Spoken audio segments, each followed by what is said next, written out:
মহাখালী বাস টার্মিনালের ভেতরের অংশ এটি। এখানে সবসময় ২০০ থেকে ২৫০ বাস রাখা হয়, যেগুলো দিনের পর দিন এখানেই পড়ে থাকে। এই বাসগুলোকে বুধবার থেকে ক্রমান্বয়ে নেওয়া হচ্ছে পূর্বাচলে। ফলে এই বিশাল ফাঁকা জায়গায় মহাখালীর রাস্তার উপর যে বাসগুলো যানজট সৃষ্টি করে সেগুলো এখানে এসে থামবে, যার ফলে মহাখালীর যানজট অনেকাংশেই কমবে।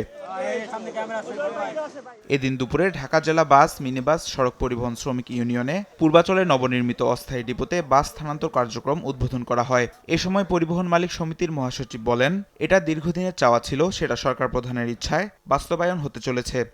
পুলিশ বিভাগ আমাদেরকে কথা দিয়েছে আপনাদেরকে সাথে নিয়ে সিদ্ধান্ত নিয়ে আমরা কাজ করব।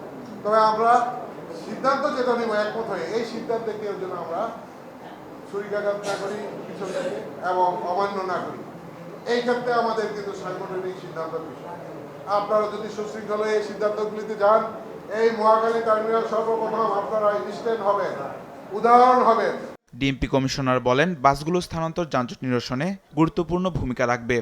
টার্মিনালগুলো যেখানে আছে সেখানে রেখে ডিপোগুলোকে আমরা যে স্থানান্তর করার যে প্রক্রিয়া, সেই প্রক্রিয়াটি আমরা শুরু করেছিলাম। আমরা আশা করব যে সামনের দিনগুলোতেও আমরা মালিক, শ্রমিক, পুলিশ আমরা সবাই মিলে একসাথে কাজ করে এই ঢাকার যানজট নিরসনে আমরা একটা বড় ধরনের ভূমিকা রাখতে পারবো। যোগাযোগ ব্যবস্থায় এক অনন্য নজির রাখবে এ বাস টার্মিনাল স্থানান্তরের উদ্যোগ বলে জানান অনুষ্ঠানের প্রধান অতিথি সংসদ সদস্য শিমুল বিশ্বাস। আমরা প্রধান স্টেক হচ্ছে যোগাযোগের পরিবহন। সেই পরিবহনকে আমরা শৃঙ্খলার মধ্যে নিয়ে আসলে অন্য সবাই শৃঙ্খলার মধ্যে আসতে বাধ্য।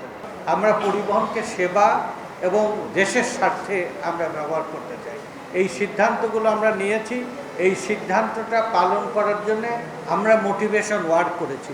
এই মোটিভেশন ওয়ার্কের পরে যদি কেউ অমান্য করে তার বিরুদ্ধে অ্যাকশন বা ব্যবস্থা হলে সমিতিগতভাবে তাদেরকে আর কোনো প্রশ্রয় দেওয়া হবে না। মহাখালী ছাড়াও ঢাকার ভেতরের টার্মিনালগুলো ধারাবাহিকভাবে স্থানান্তর করা হবে বলেও জানান তিনি।